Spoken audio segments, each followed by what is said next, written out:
বিপদ যখন আসে তখন বলে আসে না, এসে গেছে বিপদ। গত 25 বছরে যত সরকার গঠন হয়েছে তার মধ্যে সব থেকে কমজোরে সরকার এইবারে গঠন হয়েছে। ছোট ছোট ভুলের জন্য যখন তখন সরকার বুম ফুরুত হয়ে যেতে পারে। 1999 সাল থেকে 2024-এর মধ্যে যতবার সরকার হয়েছে তার মধ্যে সব থেকে উইক দুর্বল সরকার যদি গঠন হয় তা হয়েছে এইবার। ছোট্ট একটা আঁকড়া সামনে রাখি, তারপর আলোচনায় আসছি। 1999 সালে অটল বিহারী বাজপেয়ী প্রধানমন্ত্রী হলেন। আসন পেয়েছিল মাত্র 182টা। 2004 ইউপিএ সরকার, রাতারাত প্রধানমন্ত্রী হয়ে গেলেন মনমোহন সিং। কঠিন আসন ছিল জানেন, কংগ্রেসের হাতে মাত্র 145টি। 2009 সালে আবার মনমোহন সিং। কংগ্রেস বহুদিন পরে 200 পার করল, 206-এ পৌঁছালো। কংগ্রেসের বিশাল সাফল্য। এই জোটে সরকার গড়ল। এইবার 2014-19 নরেন্দ্র মোদী প্রধানমন্ত্রী হলেন। সকলেই জানেন কি সফলতায় না পেয়েছিলেন মোদীজি। বহুদিন পরে কোনো একটি দল একক সংখ্যাগরিষ্ঠতা পেয়ে সরকার করল। প্রথমবার বিজেপি একা 282, দ্বিতীয়বার বিজেপি একা 303। এইবার আসলো স্বপ্নভঙ্গের 2024। আসলে হয়তো 400 পারের স্লোগান ওই বিজেপিকে এই হারের স্বাদ দিল। তবুও বহু আসন 240 বিজেপি, যা কিন্তু গত জোটের হিসাবে বেশ এগিয়ে। তবে আসল খেলা এখানেই। বিজেপি 240, মেজরিটি লাইনের থেকে 32 আসন কম। তাতেই যত দুঃখ দুর্দশা, কঙ্কাল সার বেরিয়ে আসতে লাগলো বিজেপির। কেন এমনটা হয়েছে তার একটু আলোচনা করি। 1999 সালে অটলজি ক্ষমতায় আসলো, 182টি আসন পেয়েছিল বিজেপি। তবে এনডিএতে যে সাপোর্ট ছিল তাতে পৌঁছায় 298 আসনে, অর্থাৎ মেজরিটি লাইন থেকে 26টি আসন বেশি। 2004 সালে সাইনিং ইন্ডিয়া ক্যাম্পেইন হলো। কংগ্রেসের হয়ে সোনিয়া গান্ধীর নেতৃত্বে কংগ্রেস আসন পেল 145টি, যা মেজরিটি লাইনের থেকে বহু নিচে। তবে যখন মনমোহন সিংয়ের নাম ঘোষণা হলো প্রধানমন্ত্রী হিসাবে, তখন ইউপিএ বা কংগ্রেস জোটের যে সাপোর্ট মিলেছিল তা ছিল 335 সাংসদের। এইবার আসুন 2009 সালে আবার প্রধানমন্ত্রীর দৌড়ে মনমোহন সিং। এবারে কংগ্রেস একার দমে 206, আর জোটের সমর্থন মিলল আরও 116টা সাংসদের, অর্থাৎ মোট 322 সাংসদের সাপোর্টে সরকার হলো। 2014 সালে বিজেপি গুজরাট মডেল নিয়ে সারা ভারতে ছেয়ে গেল, একাই 282, আর এনডিএ জোট পৌঁছালো 336 আসনে বিভিন্ন দলের সাপোর্ট নিয়ে। 2019 সালে মোদিজির একেবারে উড়ানে চলে আসলো সাপোর্ট 353 সাংসদের, বিজেপি একা 303। এইবার আসলো 2024 সাল, একেবারে বেজে গেল লবডাঙ্কা। বিজেপি আসন পেয়েছে 240, অর্থাৎ জোটে সরকার গড়া কোনো ব্যাপারই নয়। তবে বাইরের কোনো দলের সাপোর্টই মিলল না, শুধু যারা এনডিএ জোটের হয়ে ভোটে লড়েছে শুধুমাত্র তাদের সাপোর্ট, আর তাতে পৌঁছেছে কতই? মাত্র 293 আসনে, অর্থাৎ মেজরিটি থেকে কত দূর? মাত্র 21টি সাংসদ বেশি আছে। তাহলে বোঝাই যাচ্ছে কিভাবে কিনারায় দাঁড়িয়ে আছে মোদী সরকার। যে কোনো মুহূর্তে মোদিজির সরকার পড়ে যেতে পারে।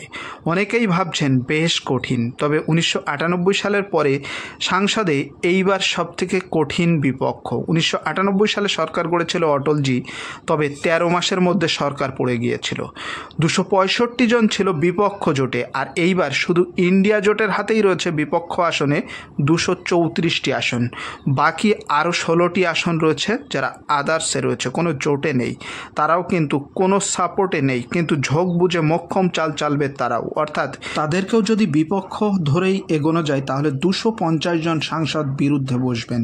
তাহলে সরকার গড়তে কতক্ষণ? আসলে তো পরিস্থিতি, সকালে একবার অনাস্থা প্রস্তাব আসবে, 0 আওয়ারের পরে আবার একবার অনাস্থা প্রস্তাব। আসলে সরকারকে প্রতিটা মুহূর্তে মেজরিটির পরীক্ষা দিয়ে তারপরে ক্ষমতায় থাকতে হবে। মন্ত্রিত্ব আছে কি না গেছে তাও তো সকালে উঠে সিকিউরিটি গার্ড চেক করে দেখতে হবে। তারপরেও কি মনে হচ্ছে সরকার খুব ভালো জায়গায় আছে? কারণ শুধুমাত্র একজন এনডিএ জোট সঙ্গী অর্থাৎ টিডিপির চন্দ্রবাবু নাইডু কিংবা বিহারের নীতিশ কুমারের জেডিইউ জোট ছাড়লেও সরকার পড়বে না। আসলেও তাই, যদি কারুর একার উপর নির্ভর করে মোদিজি সরকার গড়ত তাহলে কোনোভাবেই প্রধানমন্ত্রী হতে পারতেন না মোদিজি। আসলে জোট সঙ্গী হিসাবে বেশ কয়েকজনকে একসাথে সমর্থন তুলতে হবে, তারপরে সরকার পড়বে।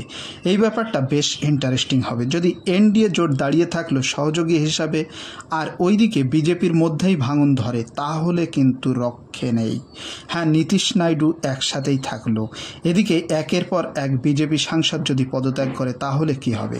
একথা আমার নয়, এই কথা বলেছে তৃণমূলের একাংশ যে 2-3 জন সাংসদ টিএমসির টাচে রয়েছে, যে কোনো মুহূর্তে দল ভাঙতে পারে।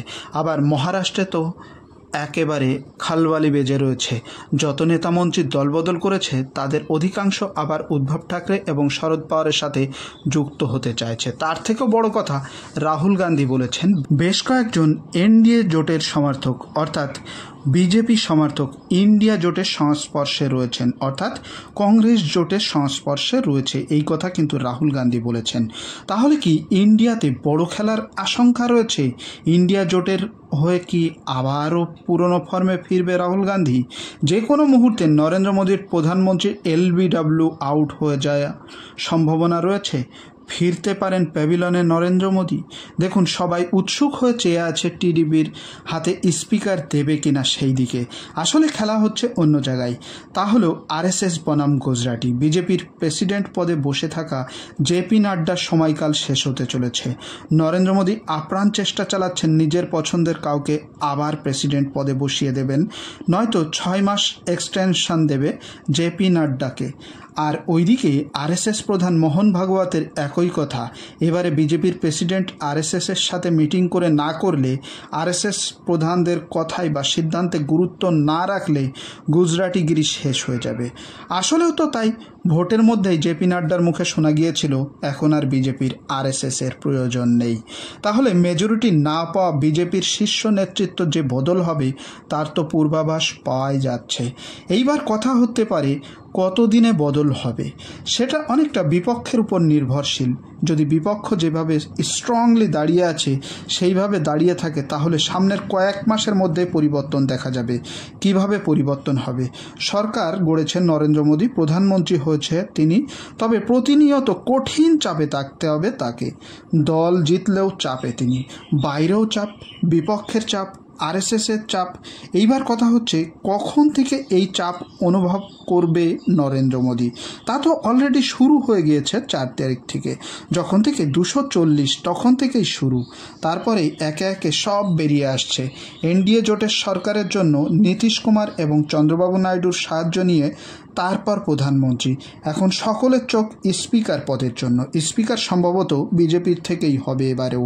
কে হবে তা 2-1 দিনের মধ্যে পরিষ্কার হয়ে যাবে। তাহলে এনডিএ জোট কী পেল তা অনেকেই বলতে পারে। তার উত্তর 2-1 দিন আগেই বিহারের নীতিশ কুমার ক্লিয়ার করে দিয়েছে। ইউপিএ জোট কিভাবে নালন্দা বিশ্ববিদ্যালয়ের জন্য দুহাত ভরে ফান্ড দিয়েছে, যার ফলে নালন্দা আবার পুনরায় তার হারিয়ে যাওয়া গরিমা ধীরে ধীরে খুঁজে পাচ্ছে। অর্থাৎ এক কথায় বোঝানোর চেষ্টা করেছেন ফান্ডের কতটা জরুরাত। আর এই ফান্ডের প্রয়োজনীয়তা নীতিশ কুমারকে দলে রাখতে হলে তো রাখতেই হবে। তারপরে তো নীতিশের মন জুগিয়ে চলার পরীক্ষা ইতিমধ্যে অনেকেই দিয়ে ফেলেছেন। এমনকি নরেন্দ্র মোদীও এই 10 বছরে 2-3 বার দিয়েছেন। আবার ওইদিকে চন্দ্রবাবু নাইডু, ওনার একার হাতে সরকার বদলানোর ক্ষমতা থাকলে এতদিনে বুঝতেই পারছেন কি হতো। আসলে ওনাকে রাখতে হলে সবসময় টাকা দাও, টাকা দাও, টাকা দাও, যত দেবে তত চাবে, না দিলে চলে যাবে। অর্থাৎ এনডিএ সরকার চন্দ্রবাবুর কাছে টাকার মেশিন। চন্দ্রবাবু অন্ধ্রপ্রদেশের মুখ্যমন্ত্রী হয়েছেন, যে ম্যানিফেস্টো দিয়ে তা পূরণের জন্য বদ্ধপরিকর, আর তার জন্য প্রয়োজন টাকার মেশিন। আর সেই মেশিন নরেন্দ্র মোদী সরকার। যতক্ষণ আছে ততক্ষণ থাকবে নাইডু, না হলে ডুগডুগি বাজিয়ে চলে যাবে। অনেকেই ভাবতে পারে বিজেপির ফান্ডে ইলেকট্রাল বন্ডের টাকা দিয়ে দিলেই পূরণ হয়ে যাবে ওই টাকা। আসলে একটু বলে রাখি, ওই টাকায় নাইডুর চাওয়ার 1% কাজও হবে না। কি এমন কাজ যে এত টাকা লাগবে? তাতে অন্ধ্রপ্রদেশের সরকার প্রতি 5 বছর পর টিকিয়ে রাখতে হলে প্রতিশ্রুতির 16 আনা পূরণ করতে হয়। না হলে দেখতেই পেলেন তার অবস্থা কি হয়। কত টাকা প্রয়োজন শুধু রাজধানী বদল করার জন্য, অর্থাৎ তেলেঙ্গানার হায়দ্রাবাদ থেকে সরিয়ে অন্ধ্রপ্রদেশের অমরাবতীতে আনলে যে রাজধানী আসবে, সেখানে 1 লক্ষ কোটি টাকার প্যাকেজ দরকার। তাহলে ভাবুন এত টাকার ডিমান্ড মেটাতে হলে কি করতে হবে। আর কেন্দ্রীয় সরকার গাল গল্প দিয়ে বেশি দিন টানতেও পারবে না, কারণ চন্দ্রবাবু ও নীতিশবাবু দুজনেই হলেন এই আছে এই নেই। চন্দ্রবাবুর সাপোর্ট তুলে নেওয়ার জন্য অটলজির সরকার পড়ে গিয়েছিল, তাই নরেন্দ্র মোদীকে পায়ে হেঁটে এগিয়ে চলতেও বিশেষ সতর্ক নিয়েই হাঁটতে হবে। এর থেকে বড় কারণ যার জন্য নরেন্দ্র মোদীর বদল হতে পারে, সেটি কিসের জন্য জানেন? তা হলো অক্টোবরে বিধানসভা ভোট হবে মহারাষ্ট্রে, হরিয়ানা আর ঝাড়খণ্ডে। যে 3 রাজ্যে এবার লাগভাগ হারের মুখ দেখেছে বিজেপি জোট, সেই 3 রাজ্যে মহারাষ্ট্রে, যেখানে সব থেকে বড় হার হেরেছেন নরেন্দ্র মোদীর জোট, সেখানে 2 মারাঠি নেতা উদ্ধব ঠাকরে আর শরদ পাওয়ার কামাল করে দিয়েছে। সেখানে এখনই রাজ্য সরকারের টালমাটাল অবস্থা শুরু হয়ে গেছে, যে কোনো মুহূর্তে ভেঙে যেতে পারে। তবে উদ্ধব ঠাকরে বলেছেন যে দল ভেঙে আসলেই হবে না, তার সাথে যে থাকবে তার পরীক্ষা দিয়ে আসতে হবে, যার জন্য আশা করা যাচ্ছে সময় মতোই ভোটের আয়োজন হবে। আর তাতে এনডিএ জোটের ভরাডুবির সম্ভাবনা দেখা যাচ্ছে। আবার হরিয়ানা, সেখানেও রাজ্য সরকার আছে কি না তেমনই ব্যাপার হয়ে দাঁড়িয়েছে। সেখানেও লোকসভায় ভালো ফল করেছে কংগ্রেস, যার ফলে মহারাষ্ট্র, হরিয়ানা, ঝাড়খণ্ড এই 3 রাজ্যেই ভোটের ফলের উপর নির্ভর করবে বিজেপির উপরের নেতাদের বদল হচ্ছে কি না থাকছে তারা। তাহলে কতগুলো কারণ নিয়ে মোদিজি সিংহাসনে বসে থাকছে তা ভাববার বিষয়। এর মধ্যে যদি একটিও মিলে যায় তাহলেও কিন্তু রক্ষা করো বাবার মতো পরিস্থিতি হয়ে দাঁড়াবে। একে তো সাপোর্টে এমপি বা সাংসদ খুবই কম, মাত্র 21 জন বেশি। আবার দলের মধ্যে সমস্যা, এনডিএ জোটে সমস্যা, তার থেকেও বড় সমস্যার কারণ হয়ে দাঁড়িয়েছে আরএসএস। আপনার মতে কি মনে হচ্ছে কোন কারণে এনডিএ সরকার ভাঙতে পারে? অবশ্যই সুচিন্তিত মন্তব্য কমেন্ট করে জানাতে ভুলবেন না কমেন্ট বক্সে। ভিডিও ভালো লাগলে প্লিজ একটি লাইক করে দেবেন, ভিডিওটি শেয়ার করে আমাকে একটু সাহায্য করবেন। চ্যানেলে নতুন হলে please subscribe my channel. Okay, thank you for watching my video.